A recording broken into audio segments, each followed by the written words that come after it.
911, what is the address of the emergency? We need an ambulance. What is the address? House. They pulled out What is the address? I don't know the address here. Where are you calling from? There's a house just south of 29 Mile on the east side. I'm in the line of fire. Okay, where is the person with the gun? I'm behind the car. Where is the person that is shooting? He's in the house. Sir, do you have a weapon on you? Yes, I do. You do? What is your name? Matthew Malachi. Approximately 5 minutes after this alarming call, a team of 31 officers from the Macomb County Sheriff's Office is mobilized and dispatched to the location. All they know is that a man named Matthew Malacone is trapped in the line of fire and that somewhere nearby an active shooter is targeting innocent victims. When officers arrive, they quickly notice Matthew taking cover behind a smoking car. Get down! Get down! Get down! Hands behind your back! Don't move. What's your name? What's your name? What's your name? Her name's Kim. Her name's Kim. Don't move. Don't fucking move. I'll put him around the hip. All right, I got my wife. He's in custody. Homeowner and shooter still in the home. I'm definitely the backseat of She didn't deserve this. Okay, we got a shooter in the house right there. He's 30, he's 35-ish. White 35 years old. White t-shirt. Black hair, white t-shirt. What's his name? Danny. Danny. Yeah, Danny, 35 years old, white t-shirt, dark hair. Don't trust him. He carries 2 guns. Possible 2 guns. Help her, please. Never mind the shooter. Hell, never mind the shooter. You're behind the car. Get to work. Matthew is clearly distressed, begging officers to save his wife, Kimberly, who is still trapped in the backseat of a car about 100 feet away. 300 feet beyond the car stands the shooter's hideout, a house with multiple windows, an open garage door, and countless angles from which to fire. In the next few seconds, the officers must make a snap decision: neutralize the shooter first and risk Kimberly bleeding out, or step into the dangerous open field to save her. Anybody in the Jeep, step out now with your hands up! Hands up! Face away from me! Get out of the Jeep!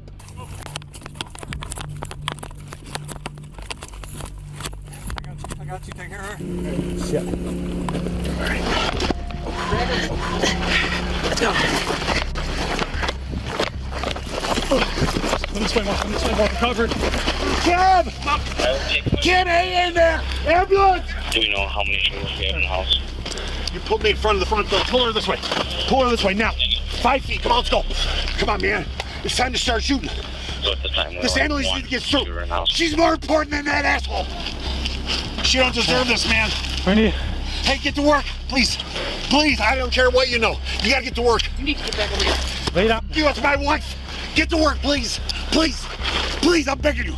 Sir. CPR something. Sir. CPR. We have an active shooter, man. I can't. I'll do it then. I need a car. Police car down this way. Need cover. We defeat check. We have, looks like 1 gunshot wound to the neck. Our call says there's an elderly male with a white t-shirt just at the garage. Her father, not the shooter. Okay. After managing to pull Kimberly from the car, paramedics begin working urgently to save her. She's been shot in the neck and is unconscious, so every passing second matters. At the same time, SWAT prepares to move in and neutralize what they believe is an active shooter barricaded inside the house. At this point, officers are operating almost entirely off of Matthew's account, thinking there's an armed gunman inside. In reality, there's no active shooter at all, only a wounded homeowner and several family members inside the residence. Without that context, every tactical decision carries enormous risk and could put innocent lives in danger. And within seconds, that possibility is tested when the 2 elderly parents suddenly emerge from the house. Hands off. Disgraziata puttana pezzi. You're ruining my boy.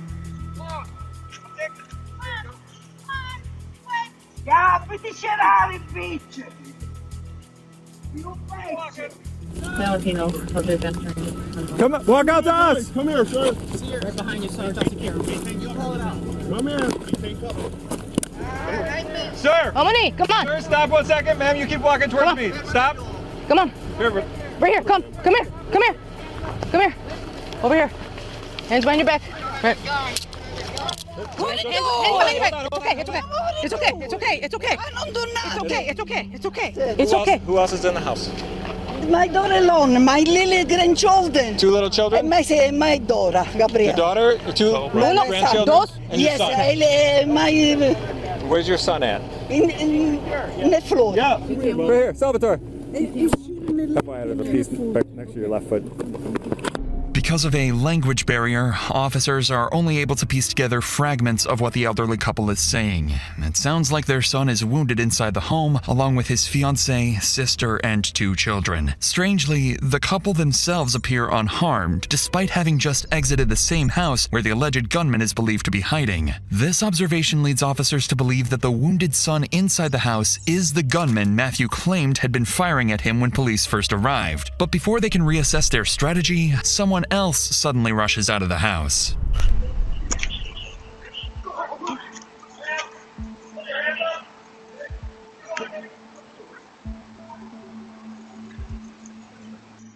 Come straight out. Towards me. Ma'am, go to your right side of the car. Your right. Keep your hands where you can see them. With the 3 more family members out of the house, police now believe only 2 people inside remain, the elderly couple's son and his fiancée. And based on Matthew's 911 call and earlier statements, they're operating under the assumption that the son inside is armed and extremely dangerous. So officers tighten the perimeter and cautiously advance towards the house, preparing for a potential shootout. I got it. I got a revolver on the ground here. Hold that ground. Yep, I got a revolver on the ground right here. Hey, Ryan, careful. I think the shooting happened right here. So I see a shell. I got a pistol. So just watch where you're There's a stepping. couple more guns in the house. We just got the 2. We're gonna try to get the guy out. Sheriff's lot! Sheriff's lot! Show me your hands! On the ground, on the ground! Hey, got it on the ground! This is the rest of the down, okay? Take down. By the way. There's a 22 in that closet. We'll just leave it there, guys. Okay. It's gonna hurt. Hey, listen, dude. It's gonna hurt, but it's for your best good, all right? It's been bleeding out, All right. man. What's your name? Andy, I'm Jason. Inside the residence, officers find 38-year-old homeowner Daniel Giannone suffering from 2 gunshot wounds. Beside him, his fiancée, Eliona, is desperately trying to stop the bleeding. Police call in paramedics to treat Daniel's wounds. Daniel himself doesn't appear to be the aggressive gunman Matthew described, and as officers begin speaking with him, they quickly realize the situation may be the complete opposite of what they first believed. Or if it went in and then came out. Okay. So, Well, I was running away, so, but I don't know how many obvious shots were fired. whatever was in that gun. This is the gun that shot you here? No, that's the gun I had with me. You didn't have a rifle? No, no rifle. I have a Can we help you CPL. stand up, or do you want us to carry it? Keep the camera back Give me a hand. Keep the camera on. Yeah. What's that? 104. Yep, got it.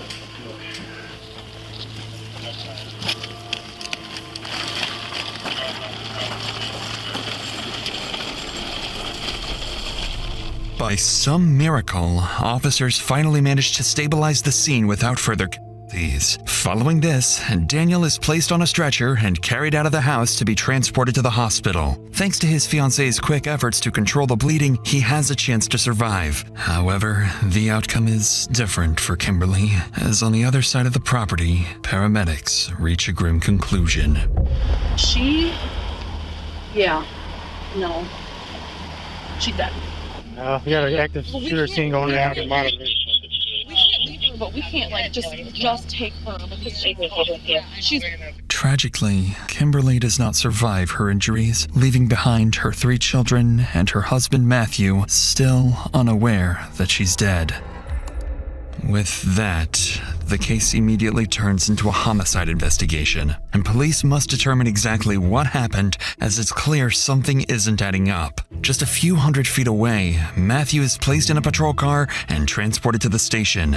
Daniel's fiancée, sister, and parents are also taken to the station for questioning. Back inside the house, officers finally have a moment to breathe and begin piecing together what happened. But not for long, because they're about to discover there's an entire basement they missed during the initial search. It's completely unchecked, with something interesting waiting downstairs.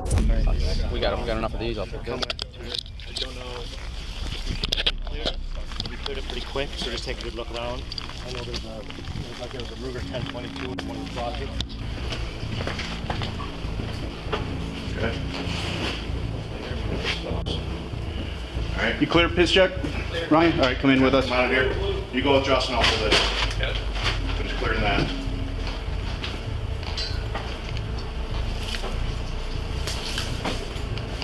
We got a door closed.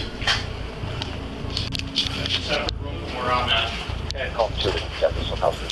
We're just gonna open it. Go. Don't go. Don't go. What house? Yes, you okay? Yep.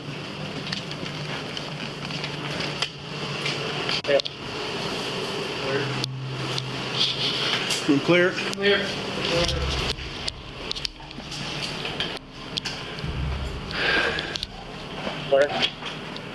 As if things weren't already complicated, the officers just stumbled upon something entirely unexpected, a seemingly hidden marijuana grow operation. But the biggest discovery is what they don't find: CCTV cameras. Officers already spotted multiple cameras around the house, making the absence of any in the basement suspicious. This exact CCTV system will soon prove crucial to solving the case, revealing exactly how the shooting unfolded and who fired the fatal shot.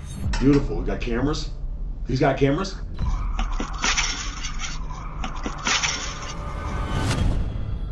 By the time the house is fully cleared, police begin locking down the scene and send Kimberly's body for autopsy. Following this, some of the most experienced investigators in the state are brought in to take over the case, led by Detective Frazier of the Macomb County Sheriff's Office. Frazier quickly begins identifying the people he and his team will need to focus on: Matthew, a supposed victim of the shooting; Daniel, the wounded homeowner, and Daniel's inner circle, mainly his sister, Gabriella, and his fiancée, Alyona.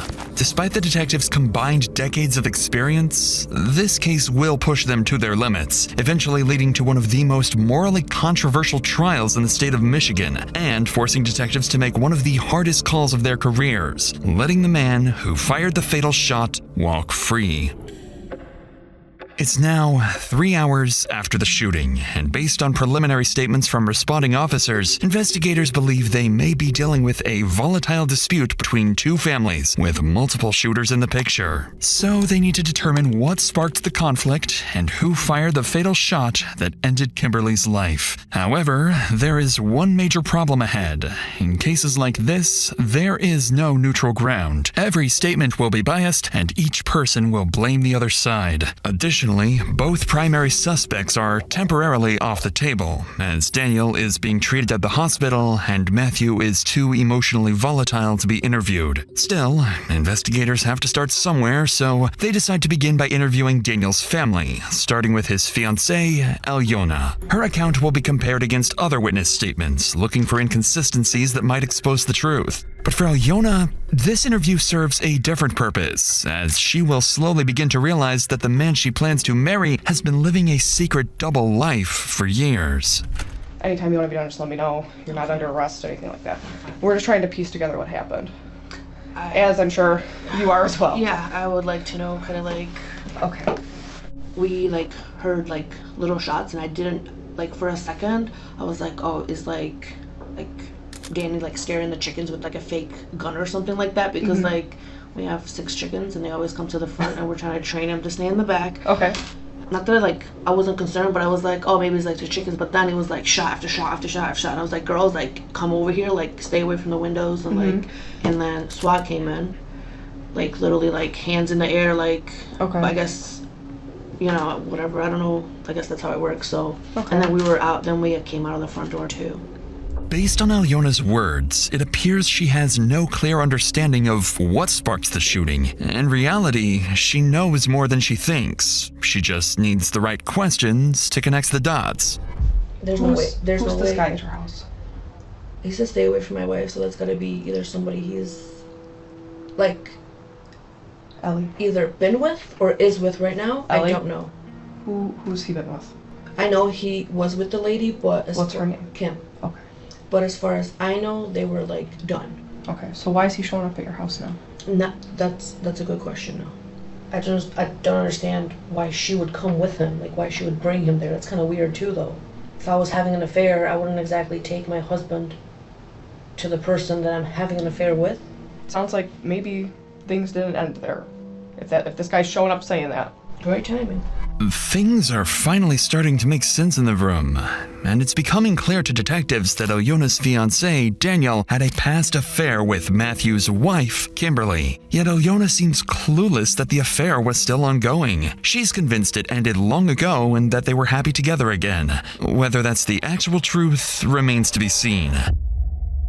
By now, investigators understand they're dealing with people who have secrets, and that no one involved can be taken at face value, especially the two men at the center of it all, Daniel and Matthew. So with Alyona's statement recorded, investigators wrap up the interview and prepare to speak with Daniel's sister, Gabriella, the mother who fled the house with her terrified children when SWAT arrived. Unlike Alyona, Gabriella will prove far more aware of her brother's secret affair with Kimberly. There's a lot going on tonight, and we're just trying to get to the bottom of it. This is horrifying.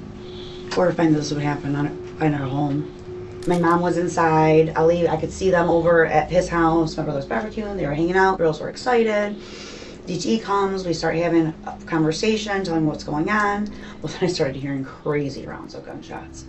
Like, not normal. So I look over, and I just start hearing yelling. I see this white Grand Cherokee in the driveway, a lady out of the car screaming. At that point, I had no idea who it was, what was going on. This maniac comes at me, ready to shoot me, and my husband. I heard the lady go, "No, Matt, no, she has kids. No, Matt, no." And my husband's like, what? And I dropped to the ground. I pissed myself, lost my shoes, everything. Were you able to see where Dan came from? I don't know for certain. My brother has a CPL, he didn't have it on him, obviously. We were home. Who would think that something like that would happen? I'm assuming he ran in, grabbed his gun, and came out. Okay. To defend himself. He normally carries a gun? He has yes, he always has his concealed pistol on him, always. Okay. This is something a crazed lunatic would do to a family. Naturally, Gabriella takes her brother's side, claiming Matthew was the aggressor and insisting Daniel acted purely in self-defense. However, this version of events will later be called into question once detectives finally get their hands on the CCTV footage. For now, though, Frazier shifts the conversation to Daniel's secret affair, hoping to uncover whether Daniel could have killed his own lover, worse yet, in front of his own children and family. As far as Dan goes and this fella that shows up, have you ever seen this guy before? I have seen him once. My brother Dan and Kim Malakan. The reason why I found out who Matt was is because I saw her. She's like, "Matt, no," and I knew that was her husband. So I knew that she had relations with my brother years ago. I know that she's had a tumultuous relationship over the years with her husband. That's all that I know. She used to call me on numerous times, basically telling me, what's going on with her life, marriage. I felt bad for her because I knew that she was an addict, and I know that he was an addict. When's the last time that you've talked to her? Maybe a few months. So it's been a little bit of But she would call me from different numbers all the time. It would never be her number because I wouldn't pick up for her Did number she ever anymore. text you? Yeah, from different numbers, again. Because I would not pick up for her anymore. I had her blocked. I didn't want to expose myself to that anymore. I didn't think it was appropriate. And my brother knew that. Like, what happened today I know is wrong, and it's inappropriate. Yeah. Highly inappropriate. Yeah, I understand. And mortifying, and my children would be exposed to this. I'm very disturbed. Yeah, okay. And that's rightfully so. And my parents, and my 80-year-old dad, and my 76-year-old mom. I feel like I'm in a movie right now. Gabriella leaves little room for doubt. The affair between her brother and Kimberly is, in her view, the catalyst for the entire confrontation. With that in mind, detectives conclude Gabriella's interview and begin weighing their next move. Lead Detective Frazier has more than 2 decades of homicide experience, and by now he has a working theory of how the shooting began and what connects the 2 primary suspects. But one crucial detail remains unresolved. Who fired the fatal shot that ended Kimberly's life? Approximately 6 hours after the shooting, investigators receive a critical update. Daniel has stabilized and is asking to tell his side of the story. An hour later, officers wheel Daniel into the interrogation room. He appears visibly shaken and still in pain. There's a gunshot wound above his right knee and another injury on his right foot. Just hours ago, he was bleeding inside his own home, with his family only feet away from the deadly crossfire. The whole thing lasted seconds, but in those seconds, everything changed. And it's moments like these that you can realize just how fast your life can change. In January 2021, 62-year-old Lewis Brown was driving to work at his job as a deli meat cutter when another driver pulled out into an intersection and collided with him. The crash left him with severe injuries that changed his life forever. And the worst part, he was only offered $50,000 to settle the case. Instead of accepting that, he turned to this video's sponsor, Morgan & Morgan. With their experienced legal team, the case ultimately resulted in a $5.8 million jury verdict for Mr. Brown. There's a reason his case didn't end at $50,000, and that's the reason why Morgan & Morgan is America's largest injury law firm. For over 35 years, they've been fighting for the people and have recovered over $30 billion for their clients. With more than 1,000 lawyers and over 100 offices nationwide, they have the resources to handle serious injury cases across all 50 states. If you're ever injured because of someone else's negligence, you deserve fair compensation. Morgan & Morgan fights to get their clients the best possible outcome. And, crucially, you don't pay a fee unless they win. There are no upfront costs, you pay nothing out of pocket unless they recover money for you. If you ever find yourself in that situation, you can check out Morgan & Morgan by visiting www.forthepeople.com/Dr. Insanity. First link in the description, or by scanning the QR code on screen. Again, that's forthepeople.com/Dr. Insanity. With that said, let's get back to the investigation, where Daniel has just been brought in from the hospital to provide his account of what happened the previous night. Detective Frazier knows that Daniel is a man with secrets. Everything he says could be a carefully crafted story, and for all they know, they might be sitting across from Kimberly's killer. Hey, how you doing? I've seen better days. Oh, I'm sure you have. Obviously, there's a lot of things that took place tonight, so I'm going to start by just kind of letting you, why don't you just tell us what happened? I was just in a girl, I just got done barbecuing. Mm-hmm. And next thing you know, this white truck, I didn't know who it was at all, The white truck came out, and a man came out of the car. Came towards me. I didn't know who it was. I had my business truck outside. I figured, somebody wanted something, but he came to me pretty aggressive. And from that point on, it's just like a daze for me. And he, he showed me his gun. You know what I'm saying? And I had my weapon on me, and I'm like, leave. And next thing you know, he's ready to fire shots at me. And that's all I remember. I swear. Everything was blank from that point on. I just was I froze. I don't know. I froze when he pointed that gun at me, started shooting, I just froze. I don't remember anything, I just froze. According to Daniel, Matthew arrived out of nowhere and immediately started brandishing a gun on his property. But this is where the story begins to blur between self-defense and murder, because detectives are about to learn that Daniel's own actions may have set the deadly shooting in motion. Would you be able to just kind of draw me a layout of where your garage and how your driveway is and stuff? Okay. Oh, the barbecue was right here, because I just got done barbecuing. A Burke van was right here. Okay. So this car pulls up? Right in the freaking driveway, he owned the house. Okay. So that car pulls up and you're outside? I'm outside. I'm in between the garage, inside the garage. Okay. He comes up there. Stay away from my wife. I'm like, what are you talking about? And then all of a sudden, it hits like a light bulb. She comes out of the car, and he's like, you know, he's brandishing his gun when he's walking up, like he's about to shoot me. Like, what do you mean by that? Like he had his gun, like he was pulling it up, like you look like he was ready to fire. He's like ready to fire, and I, you know, he's ready to grab his gun, and boom, I shot one in the air. I'm like, get the f out of here. You shot one in the air? Yeah, because he was gonna pull his gun out, and he looked like he was about to leave. The bastard started firing shots, and I ran out, and I ran for my life at that point. I'm out of bullets. So then I'm running around the house. He got me. He's firing at me at the corner of the house. I had another firearm inside the garage. So you grabbed that second firearm? Yes. And what is it? What kind of gun is that? It was a Glock. Okay. So it was a 27 compact. Okay. This is the time that you need to get this out, okay? We don't want to go down the road and you be like, oh no, I said, everything is on surveillance camera. Okay. Everything is on surveillance camera. I'm going to tell you like what I remember, because after those shots were being fired at me, like I just don't remember anything after that point. So like I just like panicked. I panicked when he started shooting at me. Like I panicked. I just wanted him to leave. What Daniel has just revealed is exactly what investigators have been waiting for. During the house search, officers observed multiple cameras positioned around the property, pointing directly towards where the shooting occurred. Detective Frazier knows he needs access to that footage, but he must wait for the right moment to secure Daniel's cooperation. Up to this point, Daniel has presented himself as nothing more than a victim, claiming he fired only a warning shot. Yet, something about his story isn't adding up. Throughout the interrogation, he never once mentions the other person in the car, Kimberly. Detectives already know about the secret affair from speaking with Daniel's relatives, and they're not about to let him off the hook. So Frazier begins to apply pressure, forcing Daniel to drop the act and expose one of his secrets. Well, let's get into a little more detail leading up to the point where you froze. Well, I saw like the woman come out of the car, and I'd known this woman. You know what I mean? I didn't know she was married or anything. You know. So here's, I'm gonna tell you right now, Dan. Some of the questions that we're asking you, right?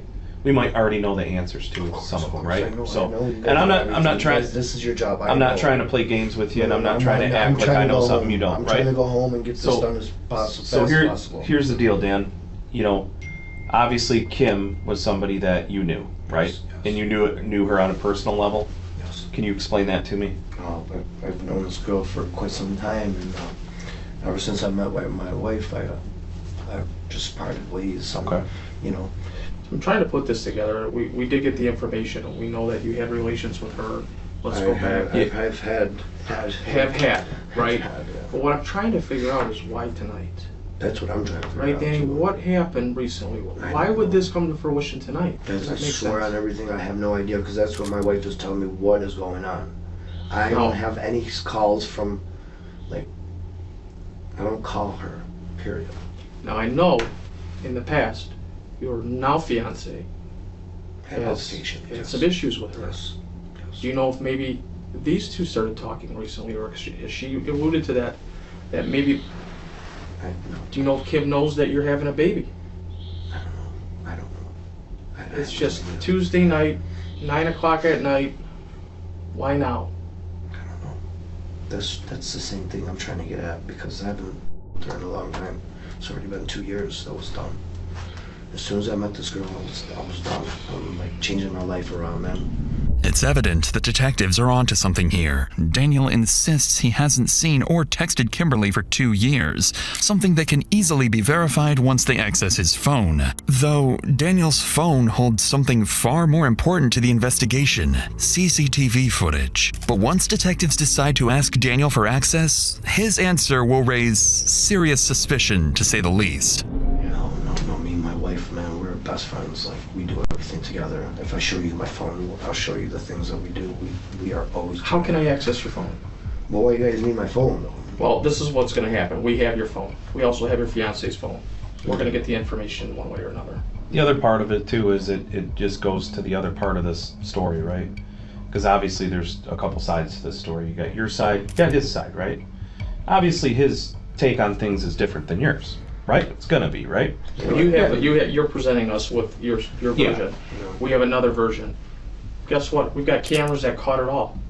Right. We need to look at that. Yeah. If we don't get to see these cameras, I need to speak to somebody to tell me to direct me the right route, guys. You gotta understand. I want to help, but I have to have my lawyer. What kind of cameras do you have?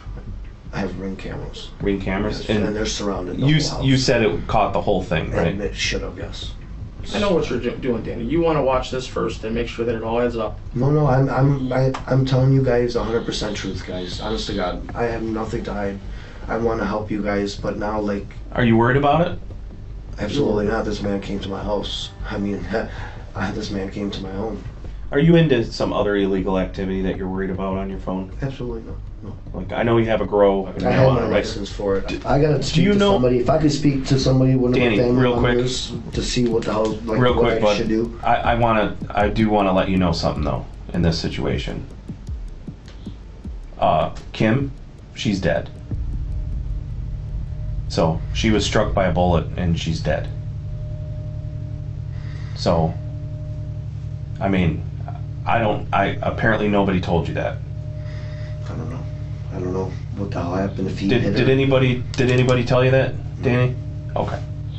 So maybe this will shed a little bit of light of why we have to do our due diligence here, because somebody lost their life. He came to my house. I did nothing wrong. We're just trying to make I that did clear. nothing wrong. I did nothing wrong. They came to my house, man. I had my nieces, and this guy is shooting at me. Fucking 17 fucking shots.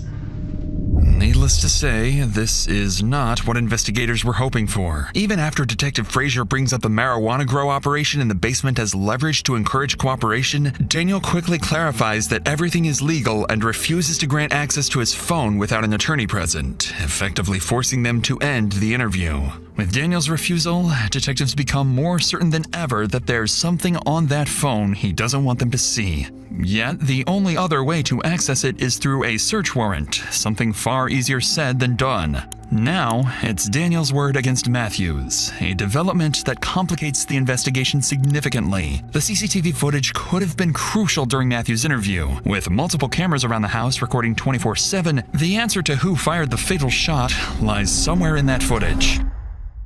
Despite this setback, detectives settle on a strategy. They decide to hold Matthew overnight, time that may pressure him to break and reveal how the shooting really unfolded when the interview begins. In the meantime, officers obtain a search warrant for Matthew and Kimberly's home and head there, hoping to find anything that could help guide his interrogation.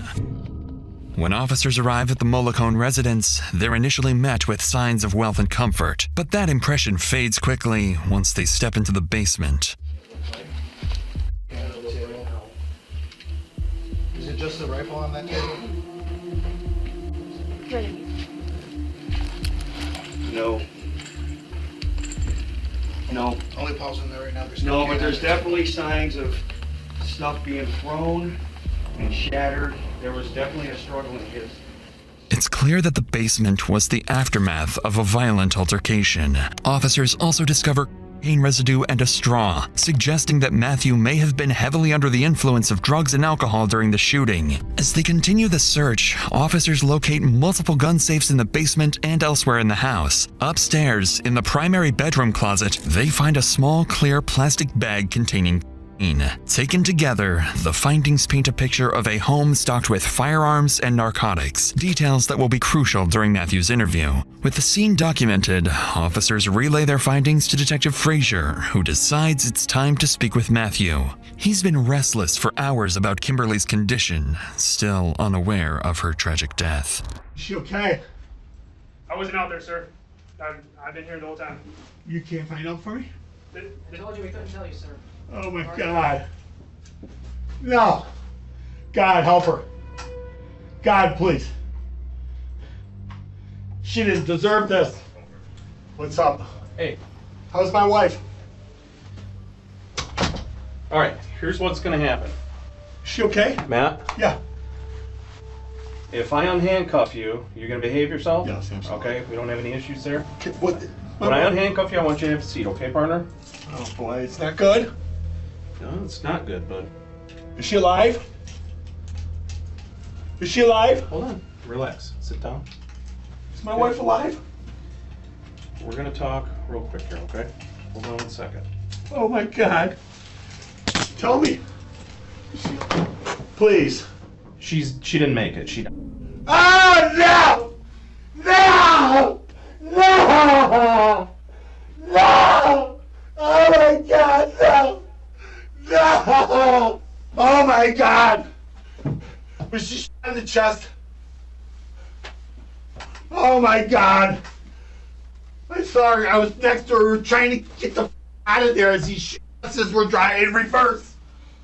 Oh my God! Oh my God!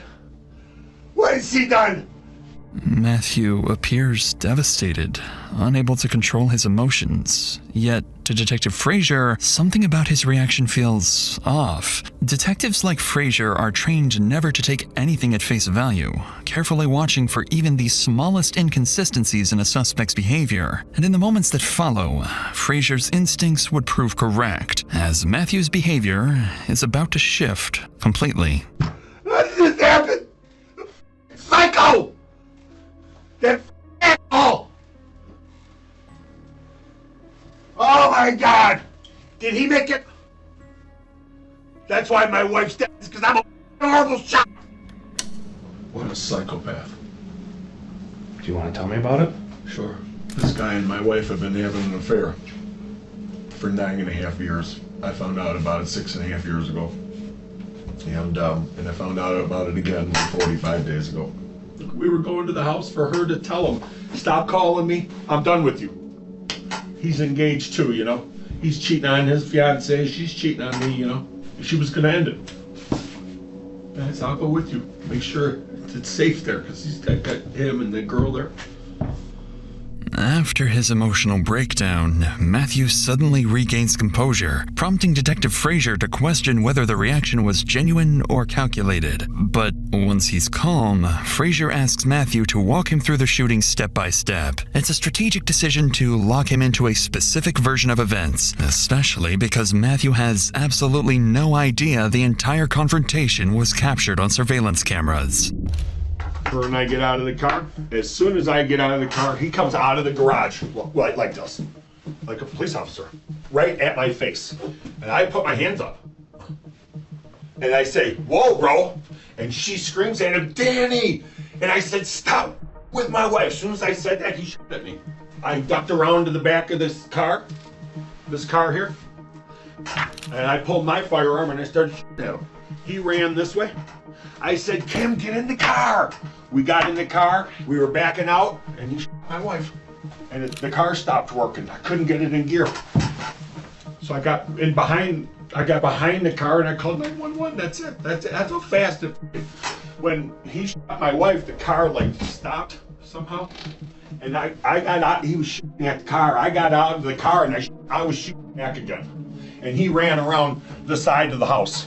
And then I didn't see him no more. And then I went to my wife and I hid behind the back of the car. Why would he do that? Like, she went there to talk to him. And this guy comes out like goddamn Rambo, firing his. I had my hands in the air with no weapon. My clip was concealed, officer detective. My gun was in its holster and concealed. I was like this. As expected, Matthew's story is the complete opposite of Daniel's. He insinuates that he acted in self-defense and claims that Kimberly's death was simply because he's a bad shot. Though one detail in his account immediately stands out, Matthew insists his weapon was concealed the entire time. Yet, when he reenacts the moment and raises his hands, the detective can clearly see that the gun would have been visible. But before Detective Frazier can press him on that inconsistency, he is called out of the room with a critical update. The CCTV footage has just come in. Daniel has finally agreed to grant access to the footage, either out of guilt or confidence that it will clear his name. So detectives immediately begin combing through the recordings, and it doesn't take long before cracks begin to form in both men's stories. At 9:30 p.m., Matthew's car arrives at the property, and at first, events appear to follow his version of the story. The first gunshot heard in the background is fired by Daniel as a warning, just as both men described in their interviews. But in the minutes that follow, things begin to unfold very differently from what either man claimed, and it will determine which of them spends the rest of his life behind bars. Get out, Danny! Get out, Danny! Matt, get out! Get out, Danny! Stay away from my wife! Stop it! Stop it! Stay away from my wife! Danny, no!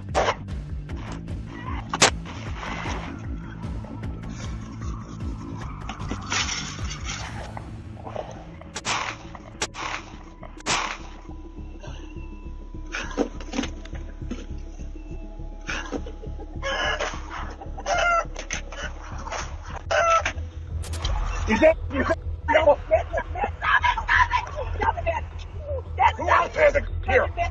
Get out of here, let's go! Who else has a gun here? Let's go!